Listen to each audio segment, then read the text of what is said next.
Bonjour tout le monde les gens. Aujourd'hui, un petit retour sur une dashcam, caméra de bord, caméra embarquée si, en français. Donc une dashcam qui est normalement prévue pour monter sur le pare-brise à l'avant.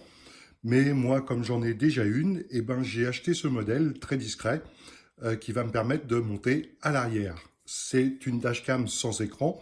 Donc de toute façon, maintenant, avoir un écran sur une dashcam, à part pour la manipuler sur place, tout fonctionne avec le téléphone ou avec l'application sur une tablette ou autre.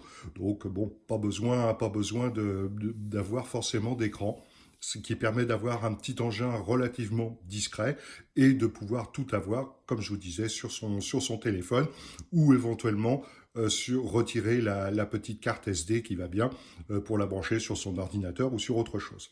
Donc c'est une dashcam à bas prix, je vous cache pas, parce que bon, pour l'arrière en plus, il n'y a pas besoin d'un truc super machin qui voit à 2000 km, enfin ça c'est mon avis. Donc c'est une dashcam que j'ai achetée en Chine, vous avez deviné où. C'est voilà la boîte toute bête, toute simple, mais ceci dit, elle est arrivée très rapidement en une dizaine de jours et honnêtement super bien emballée et tout. Enfin, il aurait fallu vraiment y mettre de la mauvaise volonté pour pouvoir l'abîmer. Et fournie avec un petit tuto d'installation. Bon, je dirais que la notice est relativement succincte. Là, vous avez de quoi flasher pour avoir l'application qui va bien. Mon gros de cam, moi, je l'ai déjà pour une autre caméra, donc comme ça, si j'aurais pas besoin de la retélécharger. Pour information, c'est écrit qu'en anglais, ce qui est toujours mieux, dans mon cas en tous les cas, que complètement en chinois.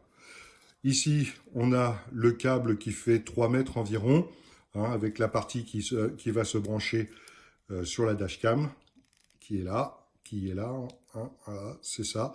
Et à l'autre bout, une USB-A qui va se brancher sur un adaptateur prise 12 volts de la voiture, éventuellement ce qu'on appelle la prise allume-cigare. Donc moi, comme je vais la monter à l'arrière, maintenant sur les voitures qui sont relativement récentes, comme la mienne, sur mon 3008, j'ai la chance, entre guillemets, d'avoir dans mon coffre une prise allume-cigare, donc une prise 12 volts, ce qui me permettra de ne pas avoir à tirer un fil de 4 mètres de long. Je la brancherai directement sur cette prise qui se trouve sur le côté gauche de mon coffre.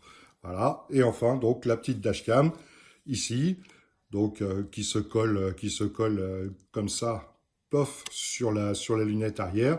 Cette partie-là peut s'en aller, ce qui permet de démonter la dashcam relativement facilement et tout. Et l'anneau qui est ici, là, entre l'anneau noir, permet de tourner de façon à l'orienter le mieux possible. De ce côté-là, on a donc la fameuse prise d'alimentation, le slot pour la micro SD, et l'autre côté, c'est une autre alimentation 12 volts quand vous branchez directement sur votre batterie. Voilà, hop. Et puis à l'arrière, des petits boutons les petits boutons habituels. Je ne sais pas si on va les voir suffisamment bien, mais il y a un bouton pour prendre des photos quand il y a besoin, même si c'est automatique en cas de choc. Et puis un bouton de marche-arrêt, tout simplement. Voilà pour la petite bête. Bon, je vais aller installer ça dans la voiture. Et puis, ma foi, je reviens chez nous voir.